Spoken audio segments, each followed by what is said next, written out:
Today on this episode of the Brain Surgeon's Take, we will be discussing NeuroLaunch, the future of brain and spine, with co-founder of NeuroLaunch, brain tech innovator, and board-certified neurosurgeon, Dr. Jordan Amadio.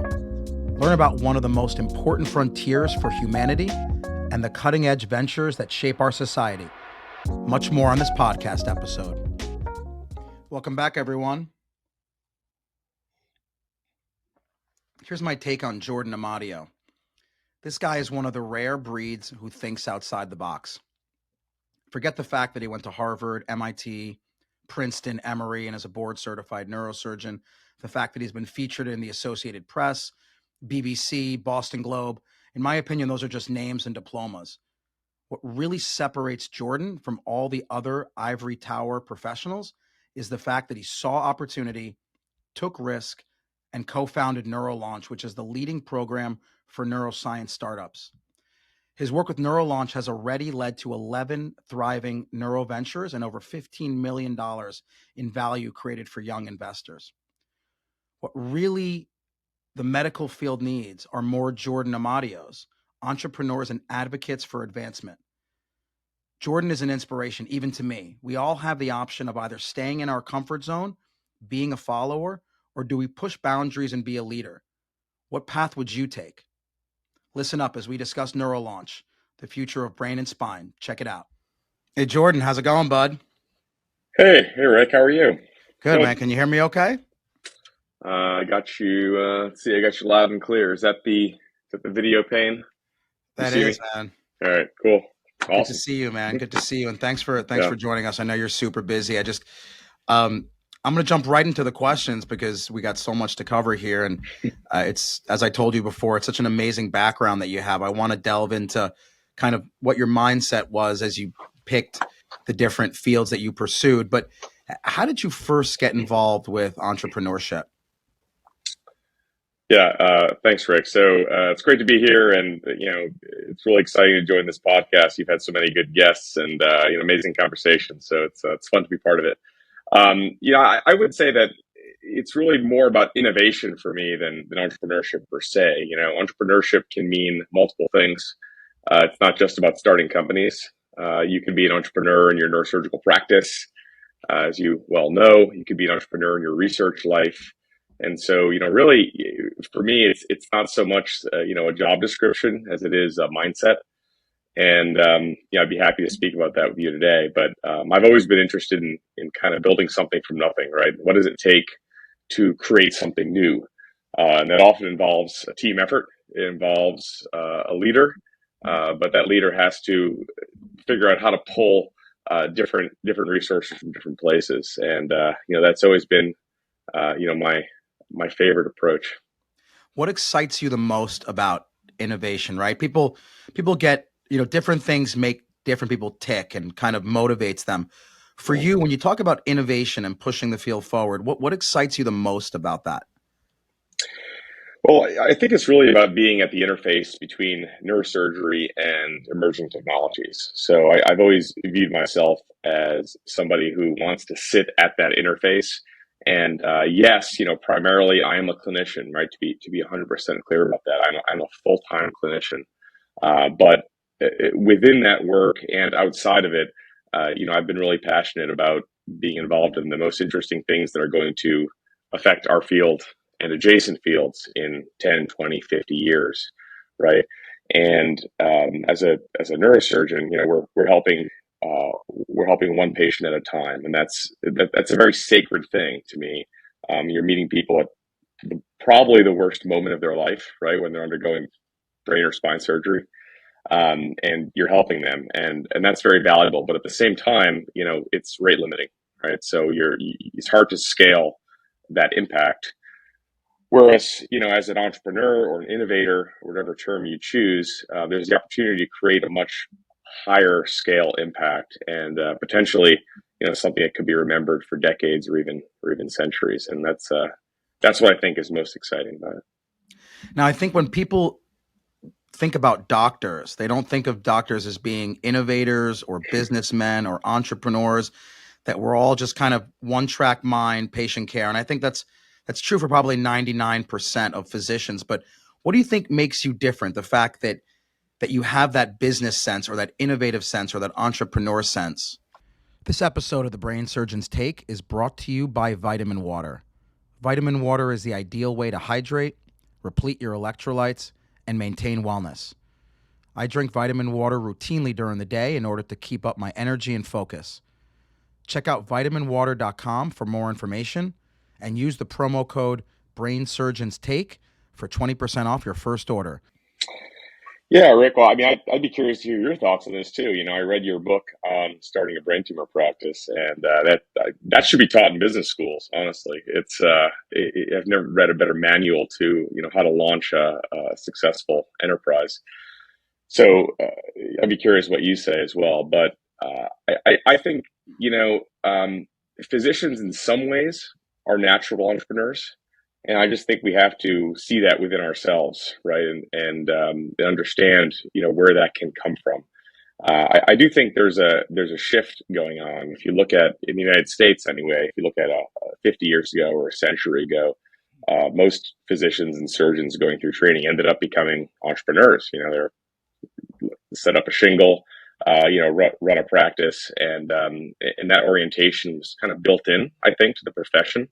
I was just at CNS a few days ago, and I saw the stats on basically the entire field of surgery converting to hospital employment, right, away from private practice, away from traditional academic models, even towards employment. And I think it's true that many of the students going into medical school or residency today, have a bit more of a mindset in some cases of being ultimately employees rather than founders. And I'm not sure that's positive, but change is the only constant, right? So I think we have to deal with that. And there is a way of approaching our work with an entrepreneurial mindset. That is learning rapidly from failures. Being willing to try something, even if it's new, and having an iterative approach. Obviously, in surgical work, we're dealing with human beings' lives, and so we can't afford to take the Facebook approach, right? Of basically just fail a lot and see what sticks. We have to be more mindful than that. But I do think that there is a role, and I do think to the extent that neurosurgeons are interested in the larger impact of technologies that we're involved in developing, we can cultivate that. There are so many engineers, venture capitalists, leaders in the startup world who need expertise of physicians and of surgeons in particular. That there's ample opportunity. Any of my students and residents who come through and express an interest in this, I tell them, go talk to people in the mechanical engineering department. Go interface with startup companies. They need your expertise, and that's the first level of getting involved, right? The first level of getting involved may be as an advisor or something like that, or a collaborator. But ultimately, for those who choose to take the leap into starting something of their own, the opportunities are there. Yeah, I think you said it best that many physicians don't realize how valuable our knowledge base and our experience is. They think that, okay, well, I'm going to work and I'm doing a regular job, but our knowledge base, especially in something so specialized like neurosurgery, there's a handful of us. And so, like you said, these companies need our expertise. They need our knowledge base. And I think it's important for physicians to know their value, especially when it comes to these advisory roles. And, more along those lines, you have an MBA, which is from Harvard, which I think is super fascinating. And I get this question from a lot of students. Should they pursue an MBA either during medical school, after medical school, during residency? Tell us about your MBA, and do you feel like, number one, was that worth the time and money, and how has that benefited your career? Yeah, so at the time I went through that program, I was the first class of students to enter into Harvard Medical School doing that joint degree program. So it was really a test flight of that program, and we didn't really know if it was going to be successful or not. I initially thought I would want to do MD PhD. I was always interested in research, and went pretty deeply into research starting in high school. I was very involved in a number of laboratory research projects. Going back a long time, thought I would become a physician scientist along that classical pathway.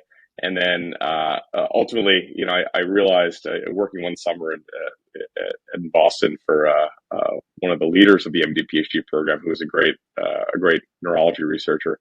I realized lab work just wasn't for me. I think there are people who do it really well, and I respect those people tremendously.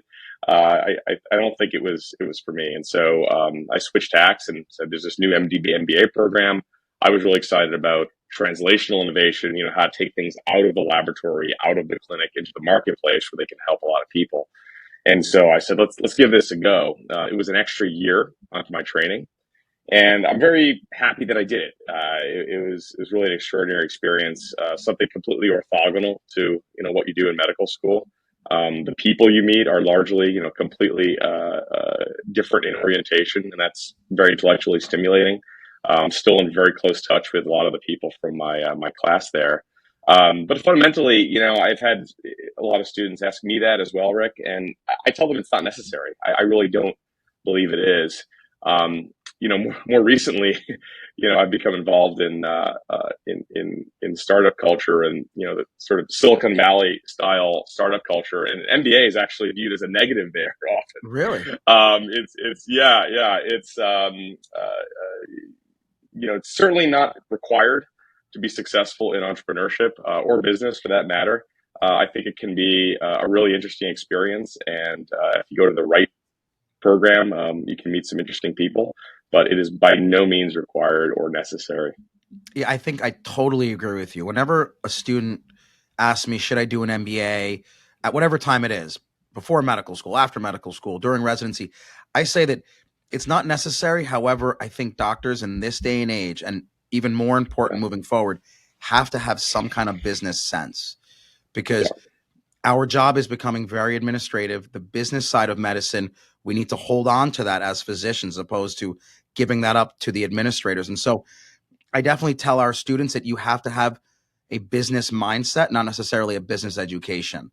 And so I think that is important. But it's interesting to see how your career developed because I was considering getting an MBA, and I think it is valuable, but like you said, not required. What a phenomenal interview! I can tell you that the things that I took away from this interview are the fact that the tremendous respect I have for you to think outside the box. And that's, as I told you before, I tell all the residents that, but someone in your position, having gone to an elite college and medical school and great residency, you could easily coast and just stay in your comfort zone, just like 99% of doctors do. But you chose to go outside of your comfort zone and push the frontiers. And I think that's something I respect tremendously and I wish there was more of. So if our listeners out there could just see what your mindset is and the fact that you can't be scared to fail, you have to be more interested in pushing the field forward. And that's my take home message is that what you've become, everyone can do it. You just got to have the right mindset. So again, kudos to you for taking that risk, pushing the field forward, and really being an inspiration to a lot of people.